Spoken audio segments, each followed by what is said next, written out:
We are in the clearing. The trees stop in a uniform oval where nothing grows and where, since official records began, nothing has grown. Once when I came here, says Alex, our guide, I found 60 people from Bucharest trying to open a gate into another dimension. This is Hoia Baciu, just outside Cluj-Napoca, Romania's second city in the depths of Transylvania. It has been called the creepiest forest in the world. And the clearing is, allegedly, the creepiest place in the forest. It defies the investigations of soil scientists and attracts Romanian witches, sword-wielding Americans, and people who try to cleanse the forest of evil through the medium of yoga. In the English-speaking world, the words Transylvania and Halloween conjure up a pre-Twilight Edward Cullen scaling the walls of his castle. But tourists coming to Romania for a Dracula experience are likely to leave disappointed. Romania is resistant to the Dracula legend.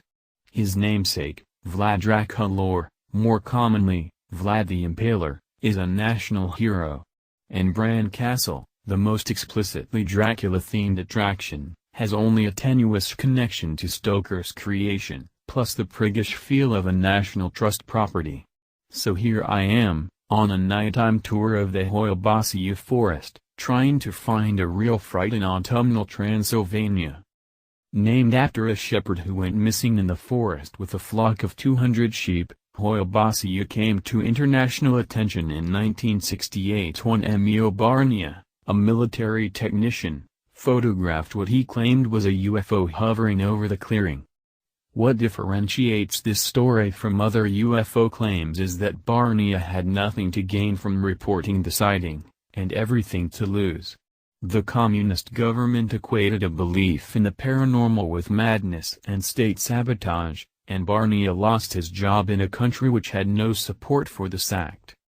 Today, visitors to the forest report strange symptoms, nausea, anxiety, the feeling of being watched, and the failure of electronic devices. Ectoplasms are routinely seen by joggers brave enough to enter. Alex shows us pictures of the forest photobombed by shadowy figures. One shows a man in the traditional dress of northern Romania, a very local ghost. Alex likes to maintain a healthy distance from the more full-on forest myths, like the story of the 5-year-old girl who disappeared into the forest, emerging years later, unchanged and in the same clothes, yet even he's not immune to the legends of Hoia Baciu. Originally, I had asked whether we could camp in the forest overnight, having been told it was possible.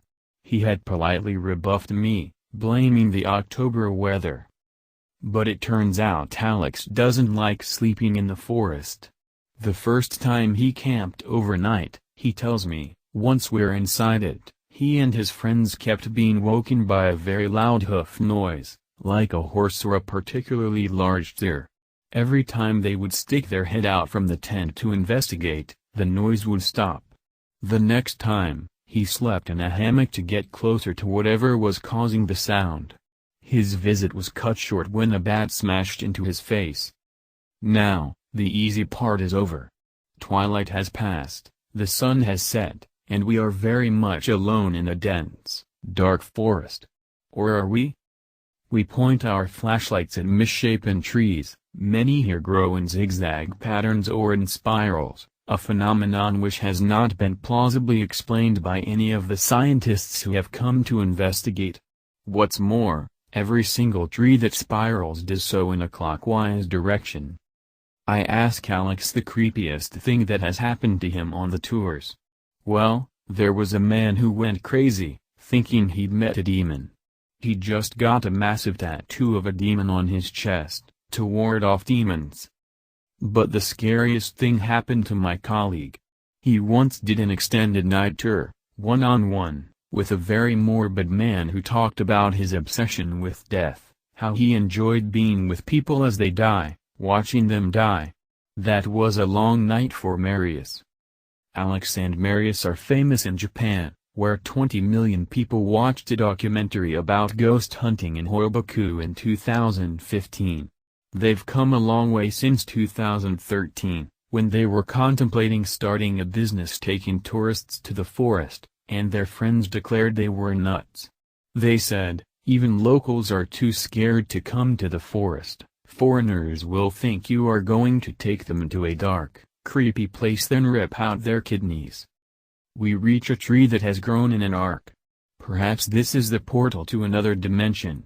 We walk through, and Alex tells us to make a wish. Some locals believe the energy of the forest can be used for good, he says. And now we emerge to see the skyline of Cluj-Napoca.